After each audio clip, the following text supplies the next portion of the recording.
बिस्मिल्लाहिर्रहमानिर्रहीम अस्सलाम वालेकुम। कैसे हो बच्चों? उम्मीद करती हूँ खैरियत से होगे। ये हमारे पास एक्सरसाइज 14A है। इसका क्वेश्चन नंबर 1 से 3 तक हमने कंप्लीट कर लिया था and now it's time to move towards question number 4। तो आ जाइए पेज 397 के ऊपर और अपने हाथों में पेंसिल से लीजिए। वीडियो एंड तक देखिएगा, अच्छी लगे तो लाइक कमेंट शेयर कीजिएगा और वीडियो स्किप मत कीजिएगा। यहाँ पर हमसे कह रहे हैं क्वेश्चन नंबर 4 के अंदर list the elements of the following sets. तो यहाँ पर हमें जो है वो डिस्क्रिप्टिव फॉर्म में दिया हुआ है, यानी वर्ड्स में लिखा हुआ है। अब हमें जो है वो इसके एलिमेंट्स मालूम करने हैं। तो vowels in the word MATHE MATICS, इसमें कौन कौन से वॉवेल्स हैं? तो हम देख लेते हैं कि हमारे पास AEIOU में से कौन कौन से लेटर्स हैं। यहाँ पर A है, E है और I है, O और U हमारे पास नहीं है। तो यहाँ पर हमारे पास जो सेट बनेगा वो बच्चों क्या बनेगा? A, E, I। अब यहाँ पर दो तीन चीज़ों का ध्यान रखना, और वो ये कि आपने यहाँ पर देखा मैथमेटिक्स के अंदर A 2 मरतबा आया तो आपने इसके अंदर 2 मरतबा लिख दिया। नो, क्योंकि हमने ये बात पढ़ी थी कि सेट की जो कैरेक्टरिस्टिक्स हैं उसके अंदर दो चीज़ें इंपॉर्टेंट हैं कि वो वेल डिफाइंड होना चाहिए और उसके सारे एलिमेंट्स जो हैं वो डिस्टिंक्ट होने चाहिए। तो हम रिपीटेशन नहीं कर सकते, यानी यहाँ पर एक एलिमेंट बस एक ही मरतबा आएगा, रिपीट नहीं हो सकता। ठीक है, तो इसलिए हम यहाँ पर जो हमारे पास आएगा वो AEI आएगा। ठीक है, उसके बाद 7 कलर्स ऑफ द रेनबो। तो अब इसके अंदर बच्चों याद रखा करो 7 कलर्स के जो है वो एक एक्रोनिम है, दैट इज विबग्रियो। यानी आपके पास कौन कौन से इसके अंदर आएंगे? वायलेट, इंडिगो, ये 7 कलर्स आपके पास आएंगे। ठीक है, तो आपने इसको लिख लेना है, violet, indigo, blue, green, yellow, red, orange. ठीक है, उसके बाद नेक्स्ट है हमारे पास part C, multiples of 9 which are less than 50। तो हम सारे मल्टीपल्स लिख देते हैं, 9 का टेबल पढ़ेंगे और लिख देंगे 9 से स्टार्ट होगा, 9 1 9, 9 2 18, 9 3 27, 9 4 36, 9 5 45, 9 6 54। तो 54 इसमें नहीं आ सकता क्योंकि लेस देन 50 लिखना है। ठीक है, उसके बाद colours in your school flag. तो आपके स्कूल फ्लैग के अंदर जो भी कलर्स हैं आप यहाँ पर लिख दीजिए। और नेक्स्ट है हमारे पास even numbers which are between 10 and 23। तो सारे इवन नंबर्स हमें बिटवीन वाले लिख देने हैं, इंक्लूसिव नहीं है। तो 12 से स्टार्ट करेंगे, 12 14 16 18 20 22, 23 से छोटा बस 22 है। तो यहाँ तक हमारे पास ये नंबर्स आ जाएंगे। ठीक है, उसके बाद हमसे कहा जा रहा है state whether each of the following collections is a well defined set, give a reason for each answer. ठीक है, अब हमें ये बताना है कि जो सारे सेट्स दिए हुए वेल डिफाइंड हैं या नहीं। Number 1, a pupils in my class who has 2 brothers. तो अब ये जो है वो कौन सा भाई, ये हमारे पास वेल डिफाइंड है क्योंकि हम हर बच्चे से पूछेंगे कि भाई आपके कितने बहन भाई हैं, और ये बात तो पता ही होती है, डायरेक्टरी के अंदर फॉर्म फिल करवाया जाता है तो उसमें बताया जाता है कि भाई किसके कितने बहन भाई हैं। तो सबसे पूछ के और आप ये लिख सकते हैं कि भाई कितने बच्चे ऐसे हैं जिनके 2 ब्रदर्स हैं। तो इसको आप डिफाइन कर सकते हैं, ये बिल्कुल पॉसिबल है क्योंकि आपके पास इसकी इन्फॉर्मेशन होती है। A pupil in my class who is shy. तो ये तो हर शख्स कह सकता है कि भाई फ़लाँ शाय है और फ़लाँ शाय नहीं है, और इसके अंदर 2 लोगों के बीच में जो है वो डिफरेंस भी हो सकता है कि एक कहे कि हाँ भाई वो शाय है, दूसरा कहे वो शाय नहीं है, या एक बंदा अपने आप को कहे कि मैं शाय हूँ और एक बंदा कहे कि मैं शाय नहीं हूँ।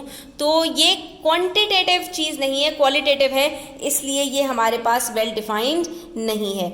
A TV actor who is well liked by my classmates. तो ये भी जो है वो अजीब सा वो है कि ये भी एक क्वालिटेटिव है, क्वांटिटेटिव नहीं है, इसलिए हम इसको भी कहेंगे कि ये भी वेल डिफाइंड नहीं है। अ dish well liked by my family members. ठीक है, तो ये भी वेल डिफाइंड नहीं, हमें चाहिए होती है कोई ना कोई क्वांटिटी। ठीक है, तो यहाँ पर भी हमारे पास कोई क्वांटिटी मेंशन नहीं है। A text book used in my school. हम सबको पता है कि कौन कौन सी टेक्स्ट बुक हमारे स्कूल में पढ़ाई जाती है, हमारी क्लास में कौन कौन सा सिलेबस फॉलो होता है। तो येस, ये जो है वेल डिफाइंड है। Next we have the most attractive actor in Hollywood. तो ये भी जो है वो वेल डिफाइंड सेट नहीं है, कौन है कौन नहीं है सबकी नज़र में अलग अलग होगा, और ये भी कोई क्वान्टिटेटिव चीज़ नहीं है बल्कि क्वालिटेटिव चीज़ है। नेक्स्ट क्वेश्चन नंबर 6 है और इसमें कहा जा रहा है state whether each of the following set is an empty set. अब बताना है कि इनमें से कौन कौन से हमारे पास एम्प्टी सेट है, यानी जिसके पास कोई एलिमेंट नहीं आ सकता, या तो वेल डिफाइंड नहीं होगा या डिस्टिंक्ट नहीं होंगे, व्हाटएवर। तो यहाँ पर कोई भी रीज़न हो सकता है कि उसका सेट जो है हमारे पास जिसमें कोई एलिमेंट ना आ सके। तो अब देखते हैं कि कौन कौन से सेट ऐसे हैं जो एम्प्टी हैं। Polar bears living in the Sahara desert. ये तो अजीब सा सेट है, इसके अंदर क्या आएगा? इसके अंदर कोई भी एलिमेंट नहीं आएगा, तो ये हमारे पास क्या है? यस, एम्प्टी सेट है। Bald man with a crew cut. अब ये भी अजीब सा सेट है, ये भी मतलब इसके अंदर भी कोई एलिमेंट्स हमें समझ में नहीं आ रहा है, यानी गंजे लोग जिनका क्रू कट हुआ हो। तो ऐसा तो कोई इंसान पॉसिबल ही नहीं है ना कि बेल्ड जो है वो आदमी के सर पे तो कोई भी बाल नहीं होता, क्रू कट कैसे उसका हो सकता है। तो ये भी एम्प्टी सेट है। बसेस विद 50 सीट्स, ये हमारे पास एम्प्टी सेट नहीं है। क्यों? क्योंकि हमारे पास इस तरह की बस होती हैं जिसके अंदर 50 सीट्स हों, ठीक है, तो ये एम्प्टी सेट नहीं है। Boys who wear skirts to school, boys skirt नहीं पहनते, स्कर्ट्स गर्ल पहनती हैं, तो ये भी हमारे पास एम्प्टी सेट होगा। Orators who can not talk well, तो ये भी हमारे पास एम्प्टी सेट है कि ये भी वेल डिफाइंड नहीं है।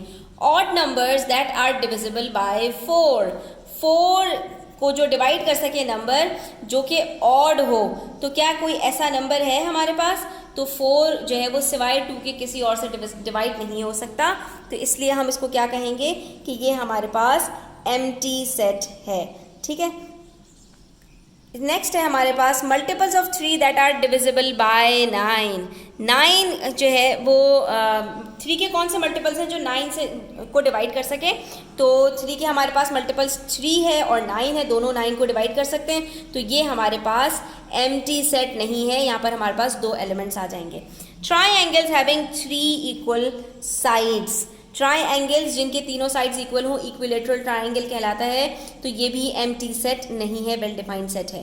पैरेललोग्राम्स हैविंग 5 वर्टिसेस, पैरेललोग्राम के अंदर 4 वर्टिसेस होती हैं, 5 नहीं हो सकती, तो ये भी हमारे पास एम्प्टी सेट है, यस।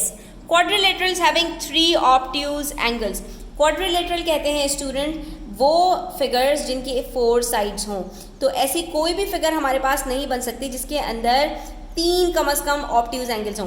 हाँ, 2 हो सकते हैं, जैसे कि ये हमारे पास है जिसके अंदर एक ये ऑब्ट्यूज एंगल है, एक ये ऑब्ट्यूज एंगल है, लेकिन ये दोनों एक्यूट हैं। क्यों? क्योंकि उसके 2 ऑब्ट्यूज एंगल्स होंगे और 2 एक्यूट एंगल्स होंगे, तभी तो जो उसके 2 ऑपोजिट साइड्स हैं, जो 2 ऑपोजिट एंगल्स हैं वो मिलकर 180 डिग्री बनाएंगे और चारों मिलकर 360 डिग्री से ज़्यादा नहीं हो सकते। और अगर आप 3 एंगल्स को 90 से ऊपर कर दें तो आपके पास 360 एंगल बनाना तकरीबन नामुमकिन हो जाएगा, इसलिए ये पॉसिबल नहीं है। तो ये भी हमारे पास एक एम्प्टी सेट ही है। यहाँ पर हमारा क्वेश्चन नंबर 6 कंप्लीट होता है। आई होप स्टूडेंट्स आपको क्लियर हुआ होगा। स्टिल कोई क्वेश्चन हो, क्वेरीज हो, कमेंट सेक्शन में आप पूछ सकते हैं। Thanks for watching the video till the end. Take care, अल्लाह हाफिज़। Please to subscribe to my channel.